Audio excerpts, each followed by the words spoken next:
You've probably heard other runners, even myself, talk about Zone 2 training. Running slow, easy, almost too easy. But here's a twist.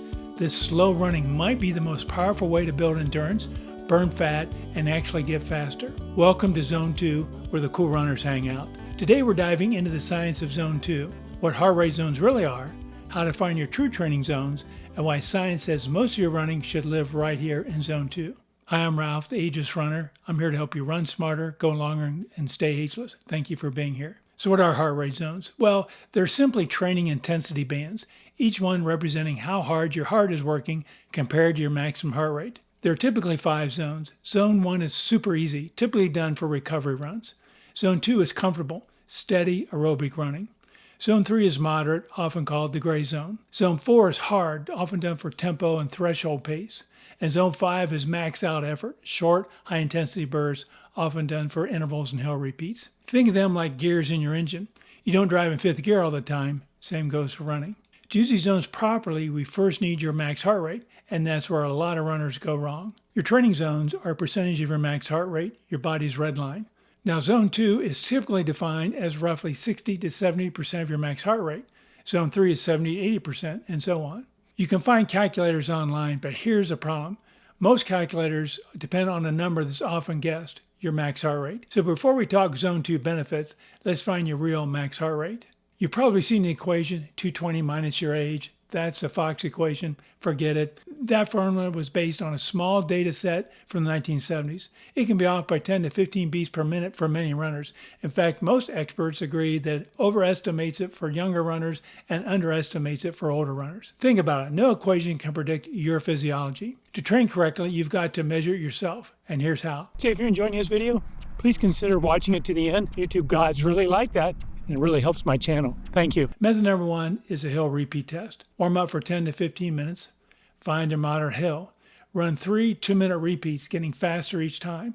On the last one, go nearly all out for 2 minutes. Check your watch or your heart rate monitor. Your peak heart rate is close to your max heart rate. Then if you don't have hills, there's the flat interval test. Again, warm up for 10 to 15 minutes.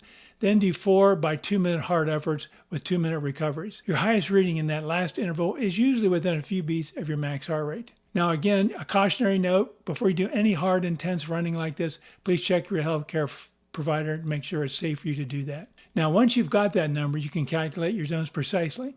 And when you start training in Zone 2, something remarkable happens inside your body. Zone 2 feels easy. You can carry on a conversation. You might even feel like you're not training hard enough.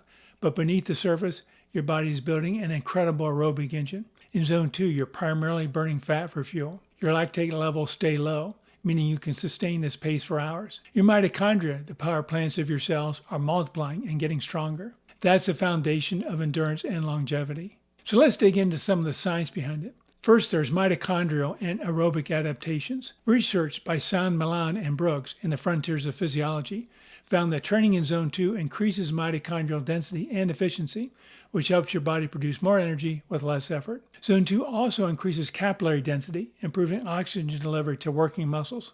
Then there's metabolic health and longevity. In a 2022 study published in Circulation, scientists found that regular, low-intensity aerobic exercise improves insulin sensitivity, blood pressure, and vascular elasticity. These are key markers of metabolic health and aging well. Zone 2 helps your body become more efficient at using fat for energy, meaning you can run longer before hitting the wall. Then there's health and brain benefits. Regular Zone 2 training enlarges your stroke volume. Your heart pumps more blood per beat and lowers your resting heart rate. It also increases blood flow to the brain, supporting cognitive health as we age. Think of it as endurance training for your brain and your body. Then there's recovery and hormonal balance. Easy aerobic running lowers stress hormones like cortisol, promotes recovery, and allows you to train more frequently without burnout. That's why elite runners spend most of their miles here, not because they're lazy, but because they understand physiology. Now this brings up one of the most improved training frameworks, and that's the 80-20 rule. Research by Stephen Seiler found that elite endurance athletes spend about 80% of their time in low-intensity training, that's zones 1 and 2, and 20% in higher intensity, that's zones 4 and 5. Most recreational runners do the opposite, running too hard on easy days and too easy on hard days. But if you flip that ratio and live mostly in Zone 2, everything changes.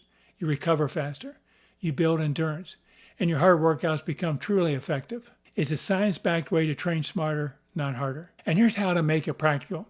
Try to do 3 to 4 Zone 2 runs per week, 30 to 90 minutes each.